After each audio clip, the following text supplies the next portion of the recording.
Downstairs in the conference room at the Manchester Community Library, a group of so-called seniors have been gathering twice a week since April 4th to upgrade their digital footprints. Offered by Never Tech Late, a company which offers instruction in digital literacy to help those who came of age when fax machines ruled and telephones lived on desks instead of back pockets. The course aims to instruct its students on how to use their devices safely, connect more easily with friends and family members, or whatever else they may find them useful for, like telehealth or online shopping. By the time the class ends on April 27th, the students may not be ready to start posting videos on TikTok, but they will no longer be strangers on how to use their phones, tablets, or laptops, said Florence Mouchant, the founder and CEO of Never Tech Late. Because we teach how to use a tablet, how to navigate the internet safely, and that last word is very important, and how to use the Zoom app. I think the most challenging thing, Andrew, is to come to the class. It's really hard as we age to be able to tackle something new and go into our non-comfort zone. And especially when you get older, and some of our students are 90 plus, to think that you still have a chance to learn about the digital world when most likely you feel like you've been excluded takes a lot of guts. So that's the hardest thing. And then of course you have to tackle the program itself and how to learn how to use the tablet and all the things I described. And the way we've approached that is first build confidence.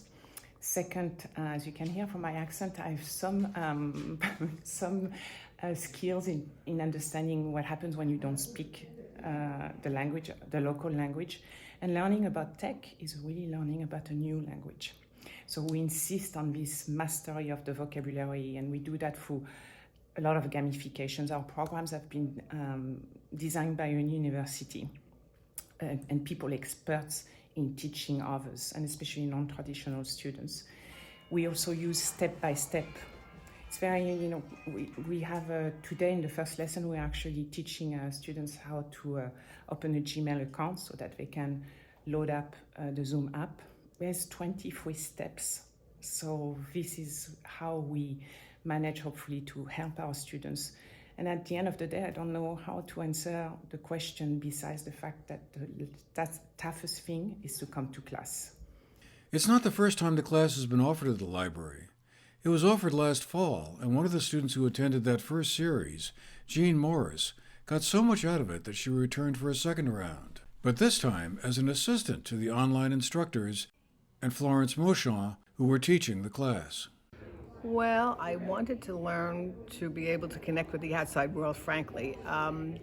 It was a fabulous class. She did a wonderful job explaining. The Zoom coaches were excellent as well. And I just felt like I don't know, stepped up in the world of technology. I'm not good with it. I'm still not great with it, but I learned an enormous amount. Zooming was a little tricky, but actually, to me, always computers, phones, and everything. I'm always afraid if I touch a button, I'm losing everything. And this made me more confident, if you can understand that. It's really there. I'm really not going to blow the whole thing out, okay? So that was part of the... I do my emails through it now. I go to, the library has an app called Libby, and I read books from that. And I do the AARP games, the free games online to keep your brains going. And anything that I can do on my phone, which still is a little bit easier to me than the iPad, I can do on the pad. And so, we have all those apps, and it's really quite good.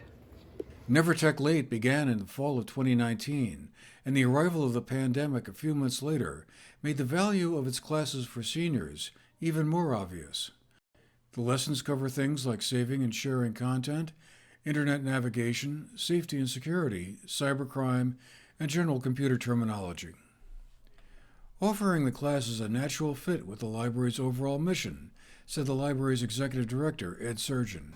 Well, a big part of what we do at the library is based on education and lifetime learning, and for seniors, this fits in to bridging the digital divide, the digital gap that they find themselves facing. Young people are digital natives.